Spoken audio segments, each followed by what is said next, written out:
ओम श्री परमात्मने नमः। श्रीमद्भगवद्गीता अथ तृतीयोऽध्यायः कर्मयोगः।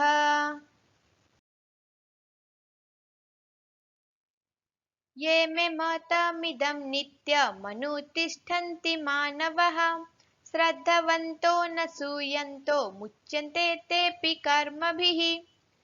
जो कोई मनुष्य दोष दृष्टि से रहित और श्रद्धा युक्त होकर मेरे इस मत का सदा अनुसरण करते हैं वे भी संपूर्ण कर्मों से छूट जाते हैं।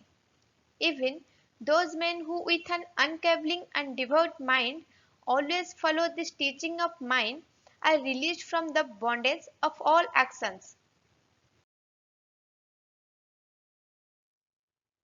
ये त्वेतदभ्यसूयन्तो ननुतिष्ठन्ति मे मतम् सर्वज्ञानविमूढांस्तान् विद्धि नष्टान चेतसः।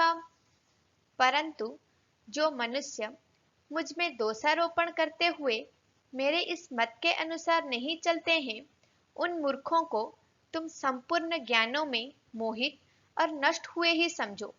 But they however who finding fault with this teaching of mine do not follow it take those fools to be deluded in the matter of all knowledge as lost.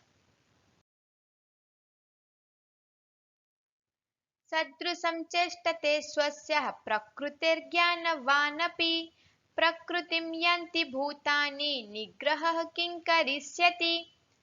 सभी प्राणी प्रकृति को प्राप्त होते हैं अर्थात अपने स्वभाव के परवश हुए कर्म करते हैं। ज्ञानवान भी अपनी प्रकृति के अनुसार चेष्टा करते हैं, फिर इसमें किसी का हठ क्या करेगा।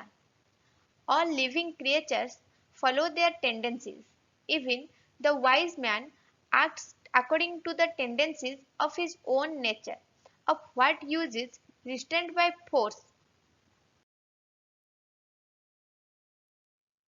इन्द्रियस्येन्द्रियस्यार्थे रागद्वेषौ व्यवस्थितौ तयोर्न वशमागच्छेत् तौ ह्यस्य परिपन्थिनौ।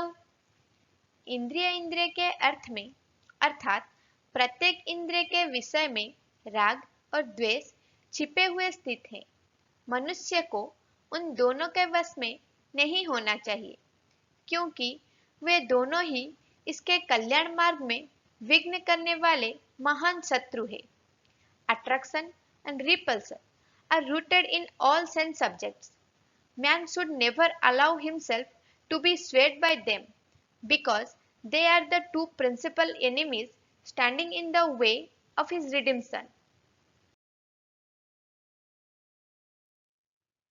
श्रेयन् स्वधर्मविगुणः परधर्मात् स्वनुष्ठितात् स्वधर्मे निधनं श्रेयः परधर्मो भयावहः।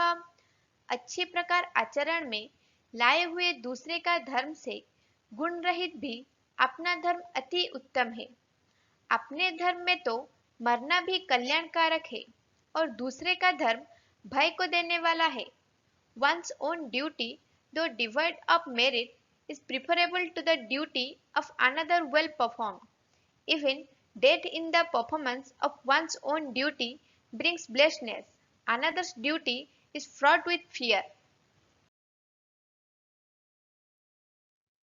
अर्जुन उवाच अथ केन प्रयुक्तोऽयं पापं चरति पुरुषः अनिच्छन्नपि वाष्णेय बलादिव नियोजितः।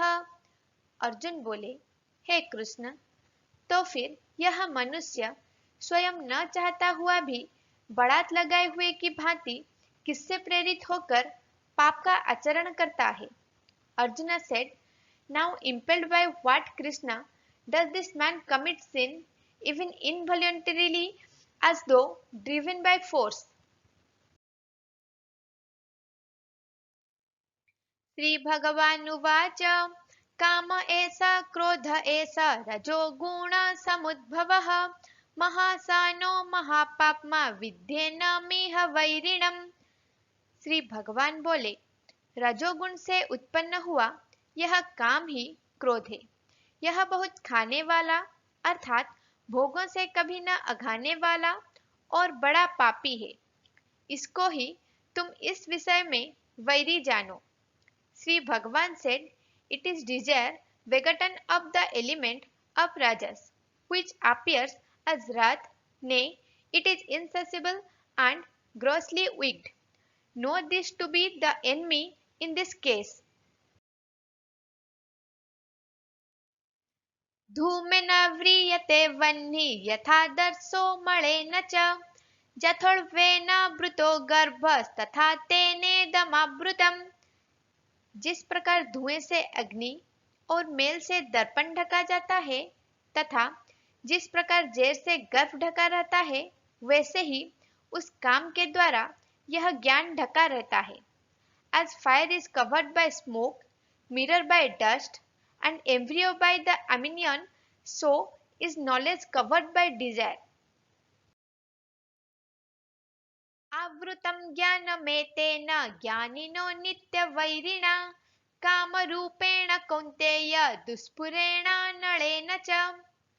और हे अर्जुन, कभी न पूर्ण होने वाला काम अग्नि के समान होता है। वह काम ज्ञानियों के नित्य वैरी के रूप में प्रतीत होकर ज्ञान को ढक लेता है। And Arjuna, knowledge stands covered by this eternal enemy of the wise, known as desire, which is insatiable like fire. इंद्रियाणि मनोबुद्धिरस्यधिष्ठानमुच्यते एतैर्विमोहयत्येष ज्ञानमावृत्य देहिनम्। इंद्रियां, मन और बुद्धि, ये सब इसके वास्तान कहे जाते हैं। यह काम इन मन, बुद्धि और इंद्रियों के द्वारा ही ज्ञान को आच्छादित करके जीवात्मा को मोहित करता है। The senses, the mind and the intellect are declared to be its seat. Covering the knowledge, through this, its desire deludes the embodied soul. तस्मात् त्वमिन्द्रियाण्यादौ नियम्य भरतर्षभ पाप्मानं प्रजह्येनं ज्ञान विज्ञाननाशनम्। इसलिए हे अर्जुन, तुम पहले इंद्रियों को वश में करके इस ज्ञान और विज्ञान का नाश करने वाले महान पापी काम को अवश्य ही बलपूर्वक मार डालो। Therefore, Arjuna, you must first control your senses and then kill this evil thing which obstructs Gyan and Vigyan. इंद्रियाणि परन्याहुरिन्द्रियेभ्यः परं मनः मनसस्तु परा बुद्धि यो बुद्धेः परतस्तु सः। इंद्रियों को स्थूल शरीर से पर यानी श्रेष्ठ, बलवान और सूक्ष्म कहते हैं। इन इंद्रियों से पर मन है, मन से भी पर बुद्धि है, और जो बुद्धि से भी अत्यंत पर है वह आत्मा है। The senses are said to be greater than the body, but greater than the senses is the mind. Greater than the mind is the intellect, and what is greater than the intellect is he, the self. एवं बुद्धेः परं बुद्ध्वा संस्तभ्यात्मानमात्मना जहि शत्रुं महाबाहो कामरूपं दुरासदम्। इस प्रकार बुद्धि से पर अर्थात सूक्ष्म, बलवान और अत्यंत श्रेष्ठ आत्मा को जानकर और बुद्धि के द्वारा मन को वश में करके, हे महाबाहो, तुम कामरूप दुर्जय शत्रु को मार डालो। Thus, Arjuna, knowing the self which is higher than the intellect and subduing the mind by reason, kill this enemy in the form of desire that is hard to overcome. ओम तत्सदिति श्रीमद्भगवद्गीतासु उपनिषत्सु ब्रह्म विद्यायां योगशास्त्रे श्रीकृष्णार्जुन संवादे कर्मयोग नाम तृतीय अध्यायः। इस प्रकार ब्रह्म विद्या और योग शास्त्र में परिपूर्ण श्रीमद् भगवद गीता उपनिषद रूपक श्री कृष्ण अर्जुन संवाद में कर्मयोग नामक तृतीय अध्याय समाप्त हुआ। Thus, In the Upanishad sung by the Lord, the science of Brahma, the scripture of yoga, the dialogue between Sri Krishna and Arjun ends the third chapter entitled Karma Yoga, the yoga of action.